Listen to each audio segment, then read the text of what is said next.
오늘은 마태복음 강해설교 150번째 시간입니다. 오늘은 하나님을 볼 것이며 하나님을 볼 것이며라는 제목의 두 번째 말씀을 증거하도록 하겠습니다.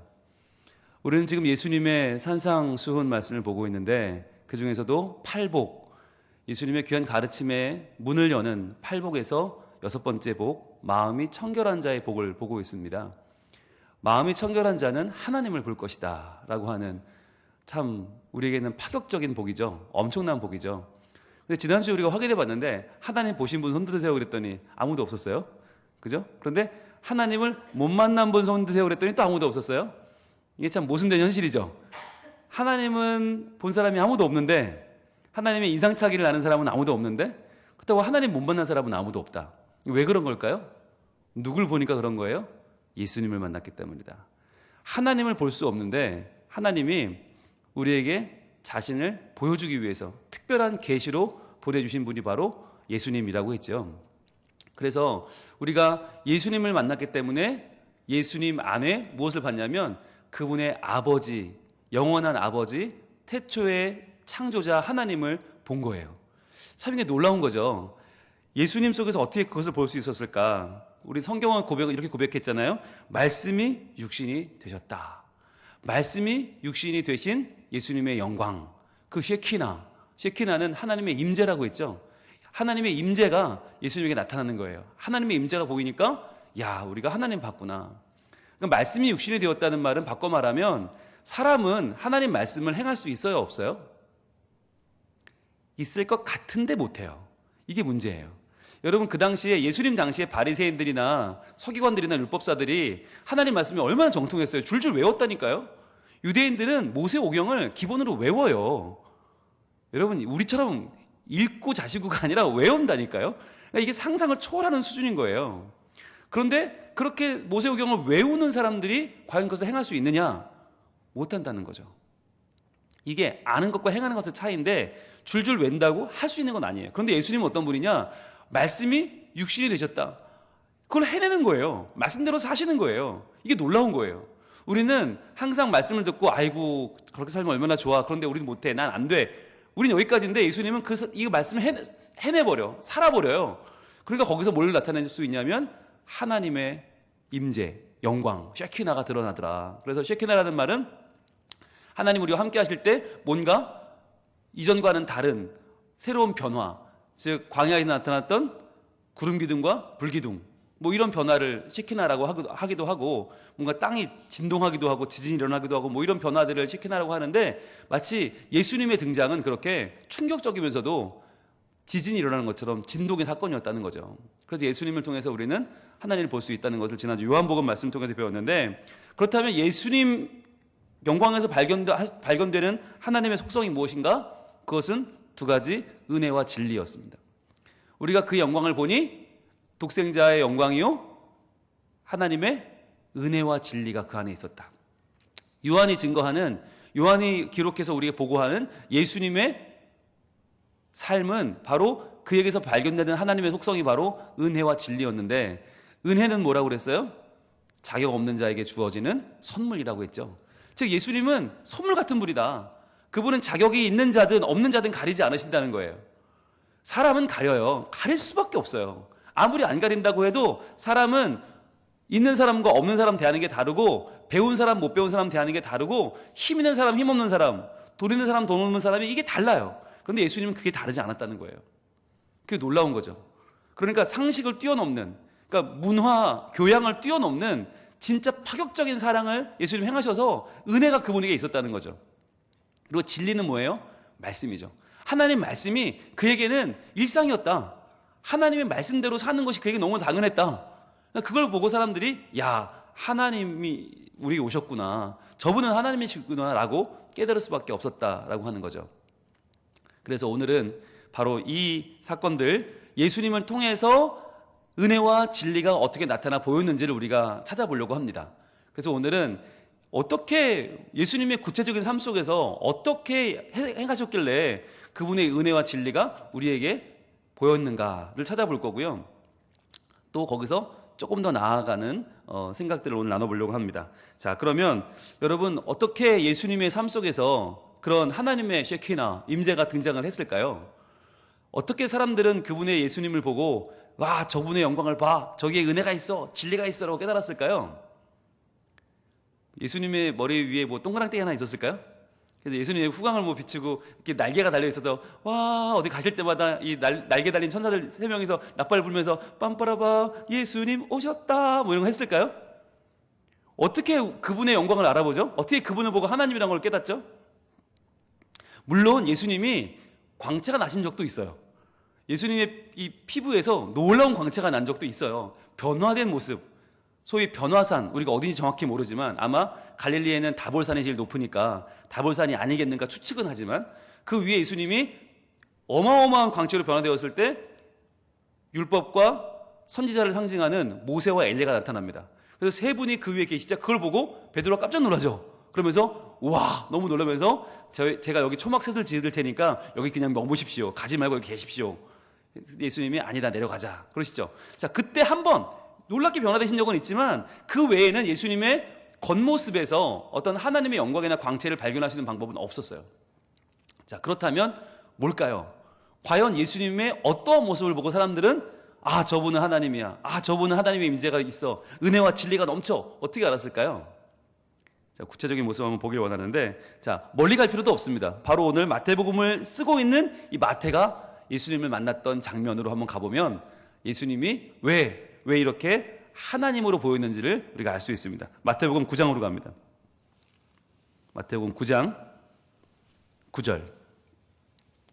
자, 이 세리 마태, 레위라는 이름을 가진 마태가 어떻게 예수님을 만났나, 어떻게 예수님을 따라 살게 되었나, 이 마태 스스로의 고백을 보면 우리가 정확히 알 수 있는데, 먼저 9장 9절 같이 읽습니다. 시작. 예수께서 그곳을 떠나 지나가시다가 마테라 하는 사람이 세관에 앉아있는 것을 보시고 이르시되 나를 따르라 하시니 일어나 따르니라. 여러분, 여기서는 마태가 자기의 일이니까 구체적으로 막 정말 막 그냥 놀랍게 일일이 구구절절 쓰고 있지는 않아요. 그게 유대인들의 특징이에요. 유대인들은 자기 일은 굉장히 담담하게 적어요. 그래서 요한 같은 경우는 자기 본인인데 자기라고도 안 쓰고 사랑하시는 어떤 제자가 이렇게 쓰고 넘어가거든요. 그럴 정도로 유대인들은 자기 얘기를 많이 쓰지 않는데, 사실 이 9장 9절이 마태에게 얼마나 중요한 절이겠어요? 이게 얼마나 내 인생을 뒤바꿔 놓은 사건이겠어요. 그러니까 마태가 얼마나 할 말이 많겠어요. 그런데 이 많은 말들을 지금 축약해서 뭐라고 말하냐면 보시고 이르시되 나를 따르라 하시니 일어나 따랐다 라고 굉장히 축약해 적어놓고 있죠. 자, 그런데 여기서 나오는 이 말 자체가 얼마나 굉장한 말이냐 보시라는 거예요. 여러분, 마태가 세관에 앉아 있어요. 그럼 그는 직업이 뭐예요? 너무 쉬운 대답은 패스하시는군요. 네, 세리죠. 세관에 앉아있는 세리죠. 세리는 기본적으로 뭐 하는 사람이에요? 세금 걷는 사람이죠. 세금을 거두려면 그 당시 한 사람 한 사람에 대해서 정확하게 알고 있어야겠죠. 정보가 정확해야 누가 얼마를 버는지 뭐하고 사는지를 정확하게 알아야 그 사람이 도망을 갔는지 이사를 갔는지 정확하게 알아야 세금을 거둘 거 아니에요. 그러니까 예수님에 대해서 알았을까요? 몰랐을까요? 너무너무 잘 알고 있었겠죠. 그 당시 가장 주목받는 종교인이고 그 당시 가장 사람들이 많이 따랐고 그 당시 가장 많은 사람들이 좋아하고 환호하던 정말 하나님의 아들이라고 불릴 정도로 그랬던 예수님인데 이걸 몰랐을 리가 없죠, 마태는. 그러니까 저분이 지나가실 때 무슨 생각을 했을까요? 지나가시다가까지 무슨 생각을 했을까요? 야, 저런 분이 한번 나를 불러주시면 얼마나 좋을까. 아, 저분이 지나가시면서 나를 한번 눈길만 줘도 얼마나 좋을까. 상상의 나를 폈겠죠. 마태야 라고 한번 불러주시면 얼마나 좋을까. 그런데 그 상상이 현실로 이루어졌잖아요.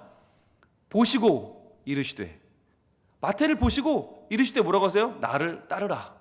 여러분, 이게 말이 안 되는 사건 아닙니까? 어떻게 세리를, 여러분, 세리가 그 당시에 얼마나 정말 욕이란 욕은 다 먹고 오래 살았을 거예요. 예, 욕바지라고 할 정도로 얼마나 욕을 많이 먹었는지. 세리와 창기, 이 말이 죄인의 대명사였어요. 그러니까 세리와 창기는 사람으로도 여기지 않고, 창기가 몸을 팔았다면 세리는 마음을 팔아먹은 거죠. 정신을 팔아먹은 거죠. 매국노죠. 그러니까 로마의 앞잡이고 동족들의 피를 빨아먹는 모기와도 같은 존재, 흡혈귀 같은 존재, 쳐다도 보기 싫은 존재죠.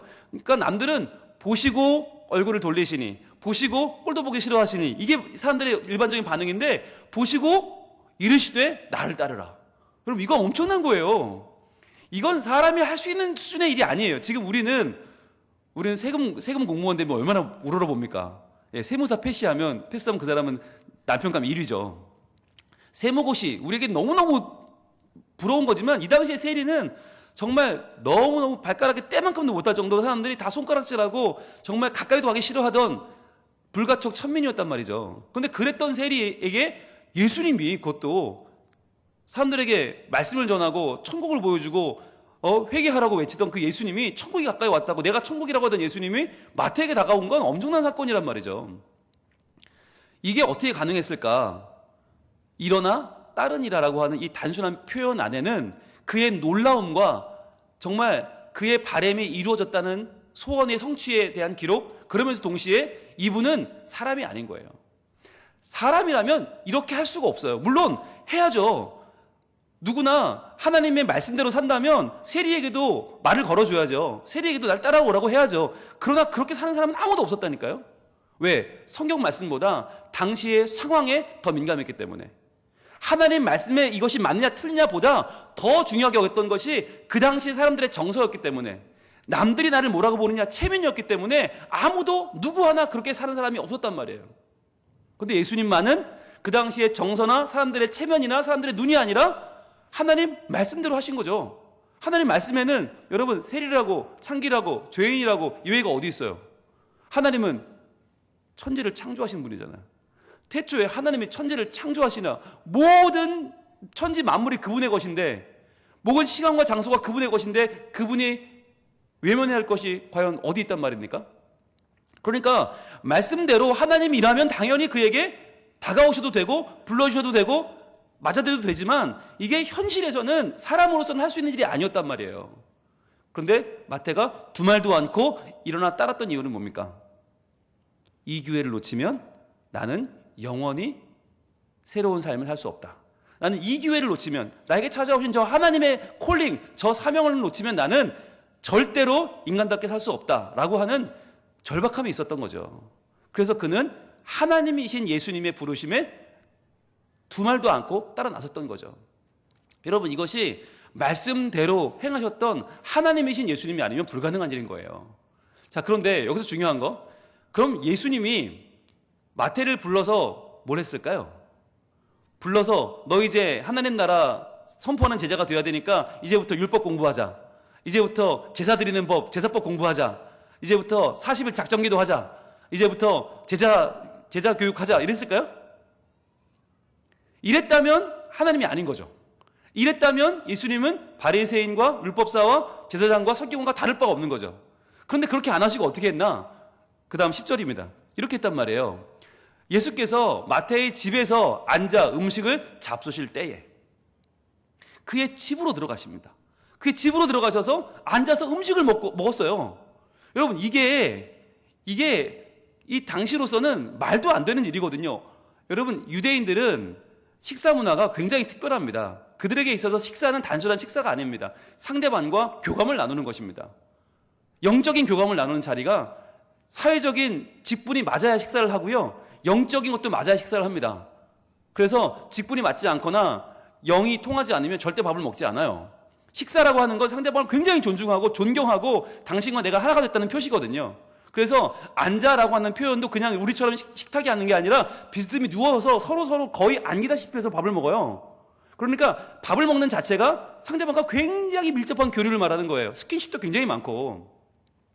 그러니까 예수님이 죄인의 집에 들어가서 그 죄인과 함께 먹고 마셨다. 그냥 마셨겠어요? 포도주도 마셨겠죠? 빵도 먹었겠죠? 그러면서 양고기도 먹었겠죠? 자, 그렇게 먹는 것만도 지금 충격적인데, 그때 누가 왔다고요? 많은 세리와 죄인들이 와서 예수와 그의 제자들과 함께 앉았더니 그랬어요. 이건 당시로서 너무 파격적인 일이죠. 아니, 마태 하나만 해도, 그 죄인만 해도 지금 감당이 안 될 판에 죄인들이, 세리들이, 죄인들이 막 많이 때로 몰려가지고, 예수님이 오셨다고? 진짜야? 야, 그거 정말이야? 너 거짓말하는 거지? 너 가짜지? 그랬을 리가 있어? 수없이 많은 세리들과 죄인들이 몰려온 거예요. 그리고는 같이 먹고 마셨다. 함께 앉아서 먹고 마신 거예요. 여러분, 이게 하나님 나라 아닙니까? 하나님 나라가 어떤 나라입니까? 아이들이 독사굴에 손을 놓고 흔든다면서요. 예? 사자와 어린 양이 서로 만나서 까꿍하고 친구가 된다면서요. 예? 그런 나라라면서요. 그런데 그런 나라라고 선지자들은 선포했는데 실제로는 어때요? 말도 안 되죠. 어떻게 세리를 인간 취급해? 어떻게 세리랑 대화를 해? 세리랑 밥을 먹어? 야, 그거는 정말 사회적으로 매장되려고 작정을 하지 않는 한 못한 일이죠. 그런데 세리를 제자로만 받아준 것이 아니라 그와 함께 먹고 마시면서 그 외에 많은 세리와 죄인들과도 함께 어울리며 먹고 마셨다. 여러분, 이건요, 오늘날로 말하면 정치적인 생명이 끝나는 겁니다. 오늘날 만약에 소민교회 담임 목사가 이랬다 그러면은 저는 그날로 사표 써야 돼요. 그날로 저는 온갖 4대 일간지가 저를 정말 저런 홍 목사 인성 논란, 분홍 목사 인성 논란 바로 올라오고, 과연 이런 사람이 담임 목사 자격이 있는가? 이건 당연히 이건 말도 안 되는 일이에요. 그런데 예수님이 아무렇지도 않게 행하세요. 여러분, 이 일에 대해서 당시 사람들의 보는 시선은 바로 11절과 같았습니다. 11절. 그때 바리새인들이 그것을 보고 뭐라고 말하죠? 그의 제자들에게 이르되 어찌하여 너희 선생은 세리와 죄인들과 함께 잡수시느냐라고 물어요. 이해가 안 되는 거죠. 말이 안 되는 건데. 근데 여러분, 희한한 건, 재밌는 건 바리새인들이 왜 예수님께 직접 말하지 못하고, 왜 직접 따지지 못하고, 이렇게 따지기 좋아하는 사람들이, 이렇게 율법하는 사람들이 예수님께 바로 말을 못하고 제자들을 따로 불러서 이 얘기를 했을까요? 왜 그런 겁니까? 예수님이 한 게 맞거든요. 예수님이 한 게 맞아요.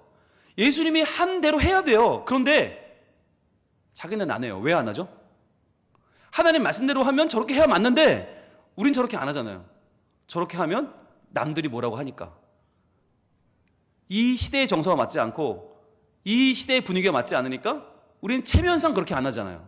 그러니까 바리새인이 볼 때 예수님이 저렇게 하는 건 너무 놀라운 일이에요. 저분 뭐지? 너무 파격적이고 저분이 하는 일은 진짜 하나님 말씀대로 살아요. 그러니까 두려운 거예요. 저분 하나님 아니야? 그런데 지적은 해야겠어. 그게 내 사명이니까 지적은 하고 싶고 뭐라고는 해야겠어. 그러니까 예수님께 뭐라고 못하고 제자들을 불러내는 거죠. 그리고 야, 이러면 어떡해? 이거 반칙 아니야? 이런 게 어딨어? 야, 이러면 안 되지 라고 하는 거죠. 그런데 12절입니다. 예수님이 뭐라고 반응하시나? 예수님이 들으셨어요. 여러분, 예수님은 하나님이십니다. 하나님은 다 들어요. 아무리 모르게 얘기해도 다 들어요. 들으시고 뭐라고 하세요? 이르시되 건강한 자에게는 의사가 쓸데없고 병든 자에게나야 쓸데있느니라. 내가 누구라는 거예요? 내가 의사라는 거예요. 의사는 뭐 하는 사람이에요? 고치고 치유하는 사람이죠. 여러분, 고치고 치유하는 사람, 예수님의 본래 직업이 의사가 아니잖아요. 목수잖아요. 그런데 왜 예수님이 자기가 의사라고 해요? 자기는 영혼을 고치는 의사라는 거죠. 즉, 영혼을 고치는 의사는 누구의 역할이에요? 하나님의 역할이에요. 나는 하나님이다 라고 하는 말씀이에요. 그러면서 이렇게 행하신 이유를 정확하게 근거를 댑니다. 그 근거가 뭐냐? 13절입니다. 너희는 가서 내가 긍휼을 원하고 제사를 원하지 아니하노라 하신 뜻이 무엇인지를 배우라. 야, 너 성경부터 똑바로 배워야겠다라고 하는 거죠. 자, 성경에 의하면 하나님은 뭐라고 하셨냐면 내가 긍휼을 원하고 제사를 원하지 아니하노라 하셨어. 그 뜻부터 다시 배워. 나는 의인을 부르러 온 것이 아니라 죄인을 부르러 왔노라. 여러분, 여기서 알 수 있는 게 뭐냐면 예수님이 하신 일은 전부 다 뭐였냐면 당시에 사람으로서는 할 수 없는 파격적인 일이었고, 그러면서 동시에 뭐였냐? 성경에 철저하게 근거를 둔 일이었다는 거죠. 여러분, 이게 뭘 말해주는 겁니까? 이게 은혜와 진리라는 거예요. 은혜, 그 당시에 사람으로서는 할 수 없는 파격적인 사랑, 죄인까지 사랑하고 세리까지 사랑할 수 있는 그 너무너무 큰 사랑, 은혜의 모습을 보여주시면 동시에 진리, 하나님 말씀대로 봐봐. 너희들 이 말씀이 어디서 나왔어요? 호세아 6장 6절 아닙니까? 호세아 6장 6절을 봐봐. 거기 뭐라고 써있나 봐봐. 호세아 6장 6절을 보면 거기 내가 긍휼을 원하고 제사를 원하지 않는다고 써있어. 나는 인애를 원하고 제사를 원치 아니하며 번제보다 하나님을 아는 것을 원하노라 라고 써있어. 가서 제대로 똑바로 봐봐 라고 하는 거죠. 하나님께서 하신 말씀을 인용하면서 자신의 행위를 지금 정당화하신 이유는 무엇입니까? 내가 하나님이라는 거예요. 내가 하나님이다. 여러분, 대단한 겁니다. 이게 예수님께서 그 당시에 사람들을 설득하시던 방법이에요. 사람들이 예수님을 보고 감동하며 감복하던 방법이 뭐냐? 바로 이 두 가지, 은혜와 진리였어요. 일반인들은 할 수 없는 파격적인 사랑, 모두를 끌어안는 정말 말도 안 되는 사랑, 거기 플러스 정확하게 말씀에 근거한 말씀대로 살아가시는 모습, 이 두 가지가 당시 지식인들, 종교인들, 종교 기득권층들은 도저히 상상조차 할 수 없었던, 진짜 하나님밖에는 할 수 없었던 모습이라는 거죠. 이 모습을 예수님은 보여주셨습니다. 여러분, 그렇다면 예수님을 바라보면서 하나님을 본다는 것 뭐겠어요?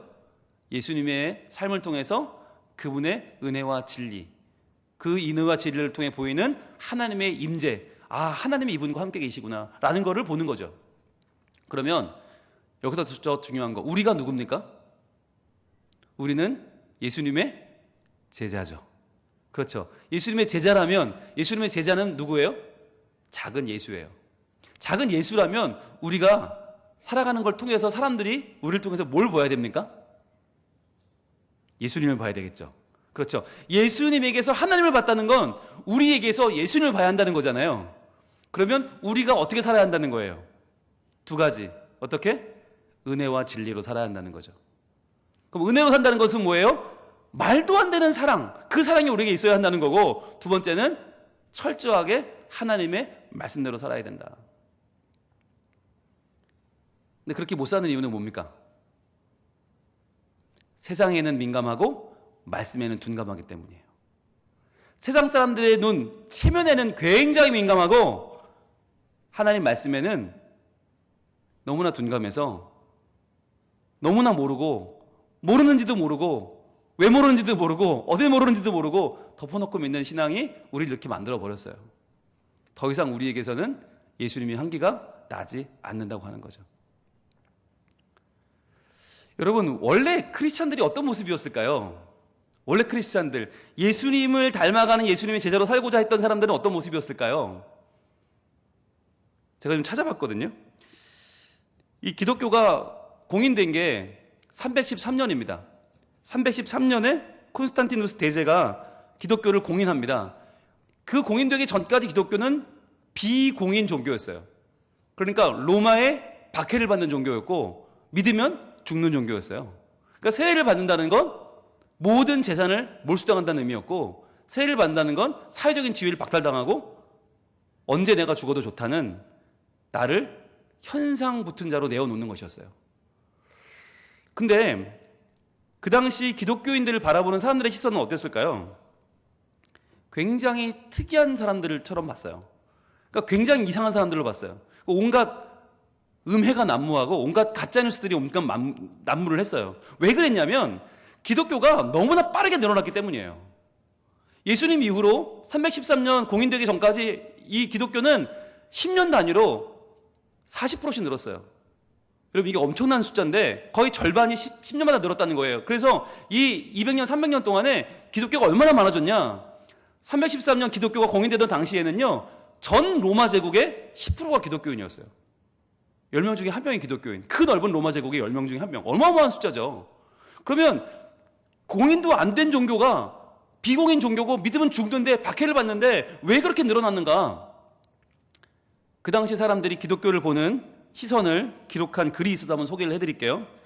200년이면 아직 공인되기 110년 전이죠. 북부 아프리카 사람들이 당시 기독교인에 대해서 이렇게 썼습니다. 기독교인들은 신뢰할 수 없는 무법자들이다.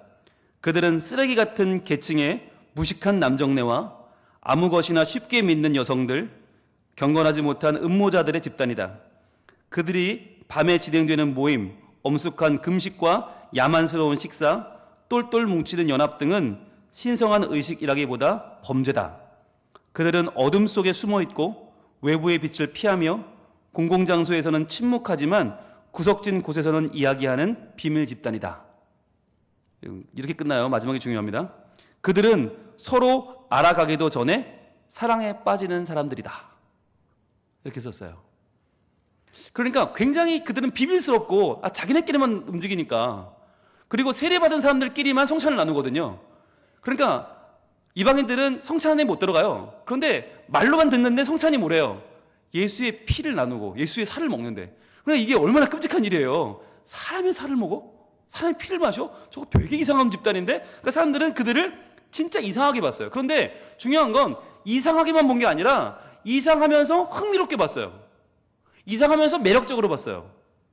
이게 포인트인데, 그 당시에 로마 제국의 분위기는 어땠습니까? 세 가지, 돈과 권력과 성, 이 세 가지가 너무나 남부하던 세상이에요. 그러니까 이 돈과 권력과 성적인 타락을, 이걸 반대하는 사람이 아무도 없었어요. 로마 제국 전체에. 그런데 오직 기독교인만 이 세 가지의 가치에 거꾸로 사는 사람들, 돈을 포기하고 권력을 포기하고 성적인 타락을 포기해요. 신앙의 정조를 지키고 믿음을 지키고 성적인 정조를 지키는 사람들. 그러니까 이게 역행하는 사람들이었던 거예요.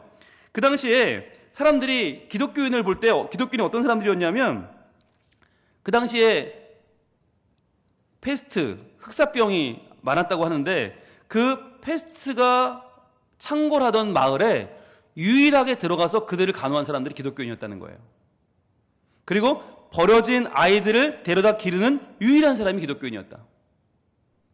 뭐냐면 말이 안 되는 파격적인 사랑을 행했다는 거죠. 할 수 없는 일들을 행하는 사람들. 근데 왜 그랬나 살펴보면 그 사람들이 다 말씀 때문에, 하나님 말씀 때문에 그 일을 행했다는 거예요. 말씀대로 살기 위해서 그들은 그 당시 아무도 하지 않던 희생과 헌신과 양보를 하고, 죄인을 끌어안고 이방인을 주님께로 인도하고 그들을 사랑하고 병든 자를 끌어안는 일들을 그들이 했단 말이에요. 자, 어떻게 이런 일이 가능할 수가 있을까? 어떻게 이럴 수가 있을까? 과연 참 놀라운 일이죠. 자, 그런데 여기에 대해서 앨런 크라이더라고 하는 박사님이 있는데, 이 앨런 크라이더 박사님이 초대교회에 대해서 연구를 했어요. 그런데 초대교회에 대해 연구를 하고 그분이 충격적인 것을 발견했대요. 초기 기독교인들이 회심이라고 하는 것, 즉 하나님을 믿고 내가 하나님을 구주로 경험하고 고백하는 것이 단순한 신앙 고백이 아니었다는 거예요. 우리처럼 하나님은 내 아버지시고 예수님은 구세주십니다. 그럼 아이고 당신 구받았습니다. 이게 아니라 그 당시 초대교회 사람들, 이 기독교가 공인되기 이전에 사람들에게는 그 신앙의 회심이라는 게 3비, 3개의 비가 필요했다는 거예요. 회심이 인정되기 위해서는 이 3비가 반드시 있어야만 그 당시에 사람들이 회심을 인정해 줬다는 거예요. 그 3비가 뭐냐? 제일 먼저 빌리프, 신념입니다. 신념의 변화가 있어야 되는 거예요. 그러니까 무엇이 정의인가, 무엇이 진리인가, 여기에 대한 신념이 확실해야만 했다. 그러니까 단순히 그냥 대충 나 믿을게요, 믿어요, 뭐 사형리 수준으로 간단하게 믿는 게 아니라 진짜 내가 진리라고 고백하는 거, 내가 생각하는 정의가 뭐냐, 이게 황제의 왕관이냐, 이게 무슨 그 당시 사람들이 쫓던 돈이나 권력이나 성적인 쾌락이냐, 그게 아니라 정말 하나님의 말씀만이 진리고 하나님의 뜻을 행하는 게 공의고 그 하나님의 사랑을 내가 실천하는 것이 내 할 일이라는 완전한 신념의 변화가, 이게 정확하게 있어야 된다는 거예요. 그리고 또 하나, behavior, 행동의 변화가 있어야 된다는 거죠. 행동의 변화가 반드시 필요하다. 그러니까 그냥 신앙 고백했다고 해서 당신은 예수 믿어요, 당신 세례 줄게요, 이게 아니라 그 사람의 행동이 정말 변화되는지를 지켜봤다는 거예요. 그 진짜 할 수 없는 사랑을 하고 할 수 없는 긍휼을 베풀고 할 수 없는 인애로 살아가는 사람이 아니면 그 사람을 회심했다고 인정하지 않았다는 거죠. 그리고 마지막으로 빌롱, 소속, 빌롱잉, 그가 확실하게 소속이 새로워졌는가, 그가 이전에 어울리던 자들과 어울리고 술 마시는 자들과 술 마시고 쾌락을 쫓아다니던 사람들과 살고, 그러면 인정을 안 했다는 거예요. 아무리 말을 번드러하게 하고 아무리 겉모습이 그럴듯해 보여도 그 사람이 소속되어 있는 공간, 공동체가 어떤 공동체인가, 그래서 이전에 죄악을 행하고 세상의 체면과 세상의 모습 속에 살던 모습을 떠나지 않는 한 그 사람을 회심했다고 인정하지 않았다는 거죠.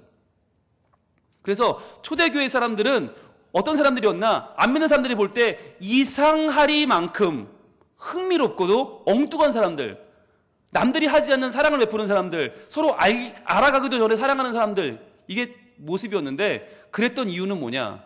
바로 그들 안에는 회심이 단순한 말장난이 아니고 단순한 시간을 좀 투자하는 게 아니고 완전한 신념의 변화와 완전한 행동의 변화와 완전한 소속의 변화가 필요한 일이었다는 거예요. 자, 그런데 이 앨런 클라이더 박사의 지적은 뭐냐? 이랬는데 313년 기독교가 공인되면서부터 이 세 가지가 무너졌다는 거예요. 그러니까 이때만 해도 사람들이 기독교인을 보면 저분은 예수님이야 라고 봤다는 거죠. 이때까지만 해도 신념이 바뀌고 행동이 바뀌고 소속이 바뀌니까 저분은 예수님이야, 저분은 예수님을 보여주고 있어 라고 보고 사람들이 몰려들었다는 거예요. 그래서 결국은 로마 제국이 10분의 1이 기독교인이 되고 로마가 공인하지 않을 수 없게 되었는데, 공인 받고 나니까 그때부터 기독교가 엉뚱해지기 시작했다. 그때부터 왕이 믿는 종교가 되고요, 황제가 믿는 종교가 되고요, 귀족이 믿는 종교가 되면서 그때부터 기독교가 엉뚱해졌다는 거예요.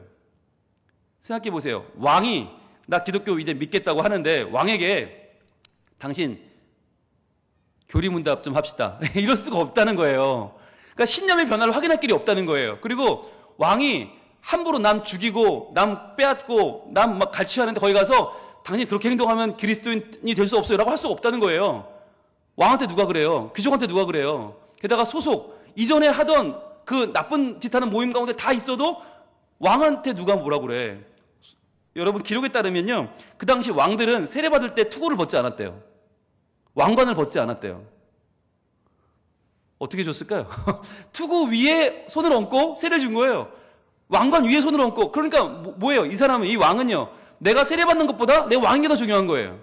내 왕관이 더 높은 거예요, 세례받는 것보다. 그러니까 이때부터 기독교가 공인되면서부터는 왕부터 귀족부터 기독교에 대한 신념도 무너지고 행동도 무너지고 수속도 무너지고. 그러면서 이 앨런 클라이더 박사는 뭐라고 말하냐면, 기독교가 마치 패스트푸드화 됐다. 그냥 막 공장에서 찍어내는 그러한 공산품처럼 너무나 쉽게 슥슥슥 해서 착 여기요 하실 정도의 그런 기독교는 쉬운 모습이 돼버렸다. 그러면서 우리가 뭘 잃어버렸을까요? 하나님의 임재를 잃어버렸어요. 쉐키나가 없어졌어요. 하나님의 임재가 사라지고 우리에 의해서 뭐가 없어졌냐? 은혜와 진리가 사라진 거예요.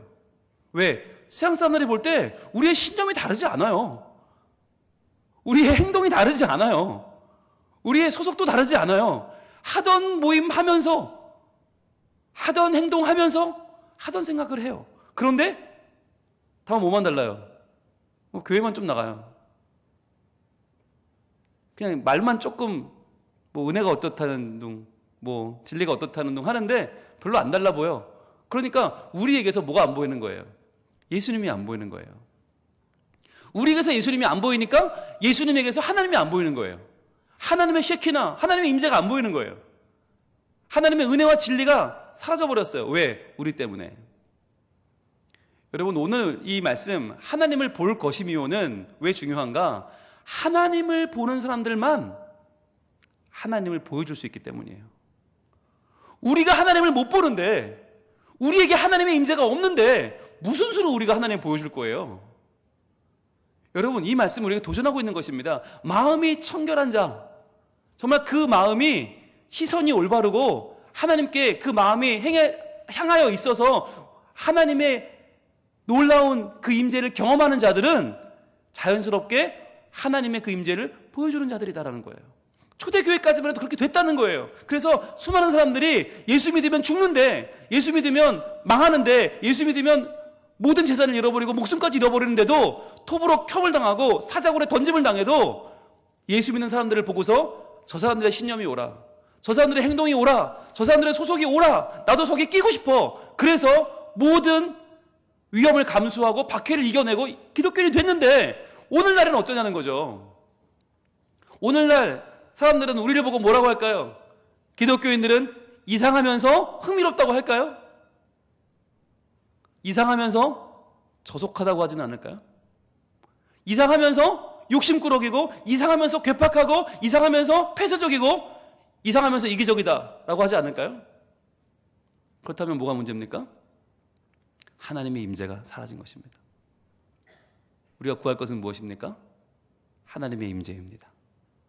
하나님, 이곳에 오셔서 이곳에 앉으셔서 이곳에서 드리는 우리 예배를 받아주시고 우리의 삶 가운데 하나님의 영광을 보여주시고 우리 가운데 하나님이 나타나시기를 원합니다. 여러분, 이 기도가 반드시 필요한 시대가 되었습니다. 여러분, 오늘 하나님을 볼 것이며라는 설교는요, 사실 우리에게 하나님 보는 법을 알려주는 특별한 비결을 알려주는 자리가 아닙니다. 어떻게 하나님 볼 수 있지? 목사님한테 오늘 배워야지. 여러분, 그런 길은 없습니다. 그러나 우리가 하나님을 보여줄 수는 있어요. 참 아이러니하게 우리 중에 하나님을 본 사람이 없는데 하나님을 만나지 않은 사람이 없는 것처럼 우리는 하나님을 볼 수 없지만 우리는 하나님을 보여줄 수 있어요. 어떻게 해요? 우리의 신념과 우리의 행동과 우리의 소속이 이전과는 달라지는 겁니다. 세상 사람들과 달라지는 겁니다. 세상이 말하는 돈과 명예, 성적인 쾌락, 성공과 건강과 세상이 말하는 그 유익들이 우리의 중심이 아님을 보여주는 겁니다. 은혜와 진리, 상식을 초월하는 사랑, 체면을 뛰어넘는 긍휼, 그리고 말씀대로 살려는 몸부림, 말씀을 알고 깨닫고 그대로 살려는 순수한 노력만이 우리가 이 시대에 하나님을 보여주는 길일 것입니다. 그러한 하나님의 임재가, 하나님의 쉐키나가 오늘 우리와 함께 할 수 있기를 축복합니다. 우리 함께 찬양하겠습니다. 하늘의 문을 여소서 이곳을 주목하소서, 이곳에 오셔서 이곳에 앉으소서. 주님의 임재를 구하며 찬양합니다.